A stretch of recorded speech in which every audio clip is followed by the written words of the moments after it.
Well, I have a pretty interesting repair on the bench today. We got one of these electric skateboards from, Bussin' Boards?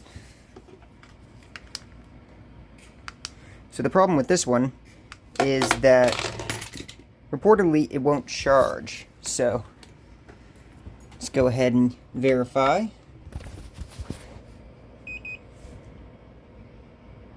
Yep, it appears we are not charging. Alright. We are getting all 41 volts out of the charging adapter. We also have an incredibly clean DC signal from the power adapter.